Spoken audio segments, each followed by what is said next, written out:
OSB India के basic science series में आप लोगों का हार्दिक स्वागत है।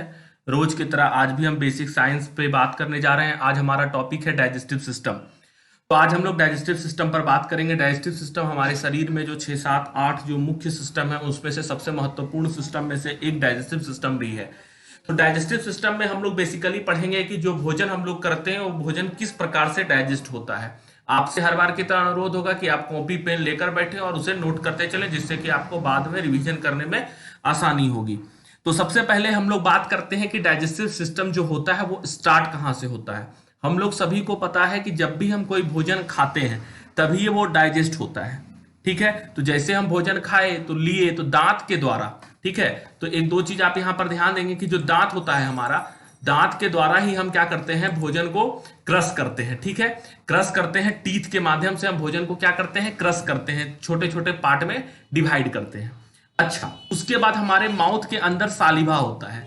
ठीक है, सालिवा होता है जो कि इंजाइम कंटेन करता है, जिस इंजाइम का नाम होता है सलाइवरी एमाइलेज। जब भी हम लोग कोई स्वादिष्ट भोजन को देखते हैं तो हमारे मुंह में पानी आता है। ठीक है, तो जो हमारे मुंह में पानी आता है वो पानी नहीं है, वो हम लोग बोलचाल की भाषा में, आम भाषा में बोलते हैं वो पानी है। दरअसल वो सालिवा होता है। ठीक है, और सालिवा का काम होता है स्टार्च का ब्रेक डाउन करना। चूंकि हम लोग जो भोजन करते हैं उसमें प्रोटीन, विटामिन, फैट, स्टार्च बहुत कुछ होता है। तो स्टार्च जो एक कंपोनेंट ऑफ फूड है जिसको डाइजेस्ट करने का काम किसका होता है, सालिवा का होता है। तो स्टार्च को डाइजेस्ट करके जो कि कॉम्प्लेक्स मॉलिक्यूल होता है इसको सिंपल शुगर में कन्वर्ट कर दिया जाता है। यानी कि दांत के द्वारा फूड को छोटे छोटे टुकड़ों में बांटा जाता है और उसके बाद सालिवा के माध्यम से उसमें जो स्टार्च मौजूद होता है उस स्टार्च को डाइजेस्ट करने का काम किया जाता है। ठीक है, उसके बाद क्या होता है, उसके बाद भोजन डाइजेस्टिव केनाल में पहुंचता है। डाइजेस्टिव केनाल से मतलब है हमारा ओसोफेगस, जो हमारा फूड पाइप है, जो पूरा रास्ता जिसके माध्यम से हमारा भोजन ट्रेवल करता हुआ बाहर निकलता है एज ए वेस्ट। तो वो पूरा रास्ता को हम क्या बोलते हैं, डाइजेस्टिव केनाल बोलते हैं। डाइजेस्टिव केनाल के अंदर जो फूड पाइप भी आपका आता है, उसके अंदर स्टोमेच भी आता है, उसके अंदर स्मॉल इंटेस्टाइन, लार्ज इंटेस्टाइन सब आता है। तो इसके अंदर रिदमिकली मतलब एक रिदम में जो आपका मसल्स होता है वो ऊपर नीचे होते रहता है, यानी कि पिचकते रहता है और फूलते रहता है, जिसके कारण से भोजन जो है वो फॉरवर्ड मूव करता है, आगे बढ़ता है। इसी मूवमेंट को हम लोग पेरिस्टाल्टिक मूवमेंट भी बोलते हैं। और इसी के माध्यम से भोजन हमारे मुंह से होते हुए हमारे पेट तक पहुंचता है और फिर पूरी तरह से डाइजेस्ट होता है। उस पर भी हम लोग आगे बात कर रहे हैं। तो डाइजेस्टिव केनाल का मतलब वो पूरा रास्ता जिससे कि हमारा भोजन गुजरता हुआ पच जाता है। इस पूरे रास्ते को हम लोग डाइजेस्टिव केनाल बोलते हैं। उसके बाद आइए हम डाइजेस्टिव केनाल के एक एक पार्ट पर बात करते हैं। तो सबसे पहले तो हम लोग दो चीज पर बात कर चुके हैं, हमारा दांत जो भोजन को छोटे छोटे टुकड़ों में बांटता है, और उसके बाद सालिवा जो होता है वो उसके अंदर जो स्टार्च मौजूद होता है भोजन को उसको डाइजेस्ट करने का काम करता है। उसके बाद ओसोफेगस जिसको कि हम लोग फूड पाइप भी बोलते हैं। तो भोजन उस फूड पाइप में, ये जो आपको दिख रहा है ये लंबा जैसा, ये फूड पाइप है जिसको हम रेड कलर से अभी कलर कर रहे हैं। तो ये फूड पाइप है। तो इस फूड पाइप के माध्यम से जो हमारा भोजन होता है, ठीक है, वो जो हमारा भोजन होता है वो फूड पाइप के माध्यम से ओसोफेगस के थ्रू, जिसको कि ओसोफेगस और फूड पाइप बोलते हैं, उसके माध्यम से वो भोजन स्टोमेच तक पहुंचता है। ठीक है, तो फूड पाइप का काम भोजन को माउथ से स्टोमेच तक पहुंचाने का होता है। उसके बाद हमारा नेक्स्ट पार्ट आ गया स्टोमेच। अब भोजन क्या था, दांत से छोटे छोटे टुकड़ों में टूटने के बाद सालिवा में स्टार्च को डाइजेस्ट करने के बाद लिंक करते चलना है। ओसोफेगस के थ्रू होते हुए भोजन अब कहाँ है, स्टोमेच में है। स्टोमेच क्या होता है, स्टोमेच इज ए लार्ज ऑर्गन। स्टोमेच एक बड़ा ऑर्गन होता है और ये मसल्स का बना होता है। ठीक है, मसल्स का बना होने से क्या फायदा होता है, इसके अंदर जितना भी भोजन डालते हैं तो ये फैलता है। ठीक है, ये मस्कुलर होता है, यानी कि इलास्टिक होता है, ये फैलता है। ठीक है, तो ये लार्ज ऑर्गन होता है जिसमें कि हम लोग ज्यादा ज्यादा खा सकते हैं। ठीक है, जरूरत भर। ठीक है, इस बात का भी ध्यान रखना है। तो इस मसल्स, इसके अंदर तो मस्कुलर वाल होता है, तो ये जो वाल से बना होता है, यानी कि ये मसल्स से पूरी तरह से बना होता है और इसमें बहुत तरह का डाइजेस्टिव जूस निकलता है, जिसके बारे में अभी हम लोग डिटेल में बात कर रहे हैं। तो हम लोग का स्टोमेच जो होता है, भोजन स्टोमेच में पहुंचता है। अच्छा, भोजन के स्टोमेच में पहुंचने के बाद क्या होता है, अब वो देखते हैं। तो स्टोमेच क्या करता है, रिलीज करता है हाइड्रोक्लोरिक एसिड।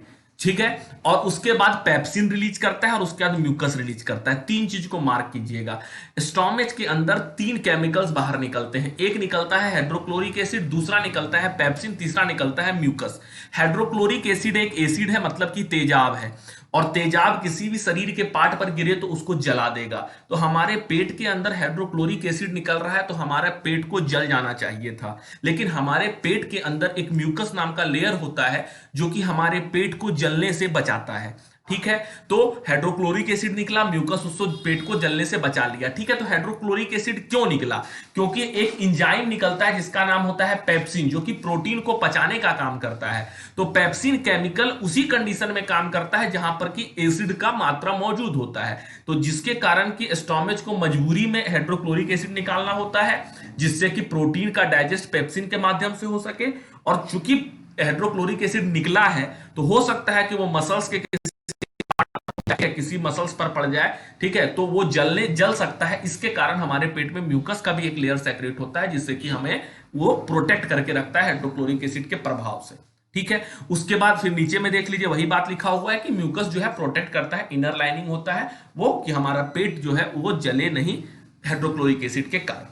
ठीक है, अच्छा, उसके बाद हमारे शरीर का एक महत्वपूर्ण ऑर्गन होता है लीवर। ठीक है, तो लीवर के बारे में एक फैक्ट आपको और जानकारी मैं दे दूं इस डाइजेस्टिव सिस्टम के अलावा, कि there is only one organ in human body which can regenerate, यानी कि कोई भी एकमात्र ऑर्गन हमारे शरीर में है जो कि अगर काट दिया जाए तो वो फिर से ग्रो कर सकता है। अगर किसी इंसान का हाथ या पैर काट दिया जाए या कान काट दिया जाए तो अपने आप वो कान बाहर दोबारा नहीं निकल सकता है। किसी का पैर कट जाए तो उसका पैर फिर से बाहर नहीं निकलेगा। ठीक है, लेकिन there is only organ in human body that is liver, जो कि फिर से रीजनरेट कर सकता है। अच्छा, डाइजेस्टिव सिस्टम में लीवर का क्या योगदान है?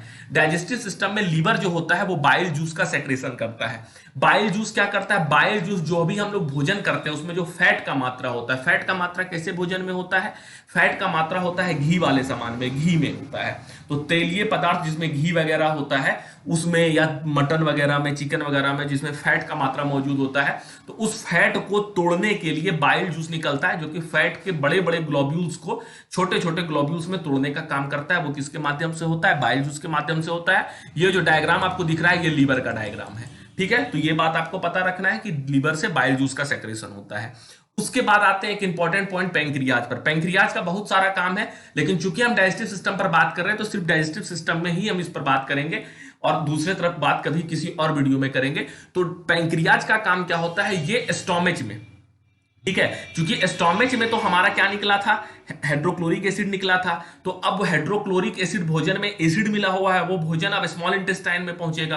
तो स्मॉल इंटेस्टाइन में जब वो भोजन पहुंचेगा तो उसमें तो एसिडिक रहेगा। तो पैंक्रियाटिक एंजाइम निकलता है जो कि बेसिक होता है और उसको अल्कलाइन, अल्कलाइन का मतलब क्या होता है? बेसिक। तो अल्कलाइन होता है जो कि बेसिक मीडियम प्रोवाइड करता है और एसिड और बेस रिएक्ट करने के बाद वो भोजन न्यूट्रल होकर हमारे स्मॉल इंटेस्टाइन में पहुंचता है। क्योंकि पैंक्रियाज के बाद जो भोजन, स्टोमच के बाद जो भोजन हमारा पहुंचेगा वो कहां पहुंचेगा? स्मॉल इंटेस्टाइन में पहुंचेगा। तो लीवर और पैंक्रियाज एक जूस निकालता है, लीवर बाइल जूस निकालता है और पैंक्रियाज पैंक्रियाटिक एंजाइम निकालता है, और ये दोनों अपना सेक्रेशन कहां डालते हैं? स्मॉल इंटेस्टाइन के अंदर डालते हैं। ठीक है, अब स्मॉल इंटेस्टाइन पर बात करते हैं। तो स्मॉल इंटेस्टाइन के अंदर एक सबसे लंबा ऑर्गन होता है हमारे शरीर का। तो स्मॉल इंटेस्टाइन के अंदर जो है पूरा भोजन जो है पहुंचता है और इसके अंदर भोजन जो है पूरे अच्छे तरीके से डाइजेस्ट होता है। ठीक है, स्मॉल इंटेस्टाइन जो होता है पूरे एलिमेंट्री कैनाल का सबसे लंबा पार्ट होता है, अबाउट 7.5 मीटर लॉन्ग होता है। अच्छा, एक पॉइंट आपको और यहां से जान के रखना है कि जो हार्बीवोरस ईटिंग ग्रास, जो हार्बीवोरस एनिमल्स होते हैं जो कि हर्ब खाते हैं, जो कि सिर्फ घास खाते हैं, तो हार्बीवोरस का जो ये स्मॉल इंटेस्टाइन होता है वो लंबा होता है, और जो मीट खाने वाला एनिमल होता है उसका ये जो स्मॉल इंटेस्टाइन होता है वो छोटा होता है। ऐसा इसलिए होता है कि हार्बीवोरस एनिमल्स को ग्रास को पचाने में ज्यादा एनर्जी, ज्यादा समय लगता है, मेहनत ज्यादा करना पड़ता है, इसलिए small intestine grass eating animals का ज्यादा लंबा होता है, और जो एनिमल खाने वाला, जो जानवर खाने वाला कार्निवोरस होता है उसका जो स्मॉल इंटेस्टाइन होता है वो क्या होता है? छोटा होता है।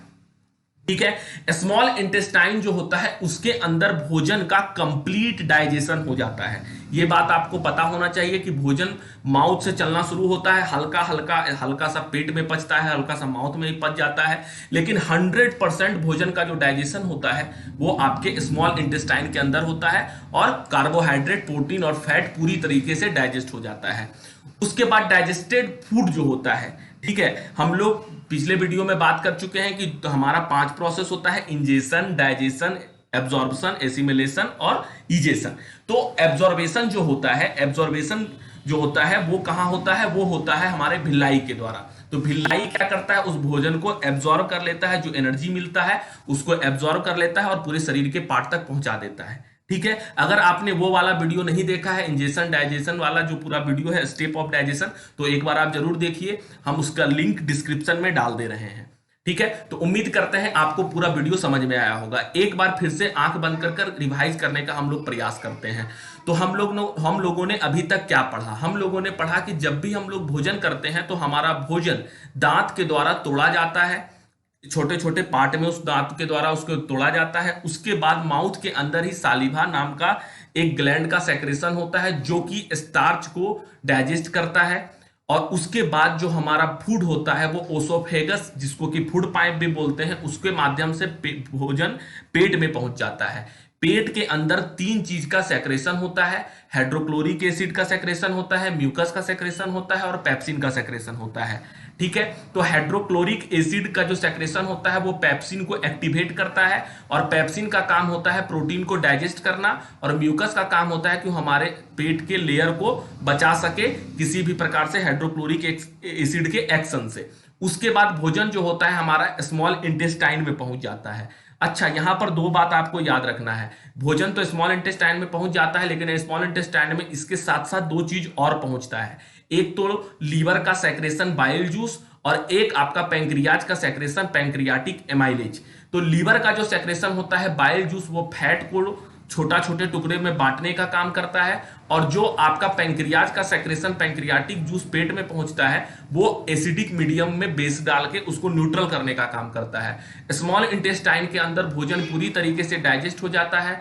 जो घास खाने वाले एनिमल होते हैं उसका जो स्मॉल इंटेस्टाइन होता है वो लंबा होता है, और जो एनिमल खाने वाले कार्निवोरस होते हैं उसका स्मॉल इंटेस्टाइन छोटा होता है। उसके बाद स्मॉल इंटेस्टाइन के अंदर भिलाई नाम का एक ऑर्गन पाया जाता है जो कि हमारे पूरे तरीके से डाइजेस्टेड फूड के एनर्जी को एब्जॉर्ब करने का काम करता है, और उसको पूरे शरीर में पहुंचाने का काम भी किया जाता है। तो ये मेरा पूरी तरीके से डाइजेस्टिव सिस्टम था। तो उम्मीद करते हैं आपको ये पूरा वीडियो समझ में आया होगा। इस वीडियो को अगर आपको पसंद आया है तो आप वीडियो को लाइक करें और लोगों तक शेयर करें। अगर किसी प्रकार की कोई कंफ्यूजन है तो आप कमेंट बॉक्स में जरूर बताएं। बहुत बहुत धन्यवाद।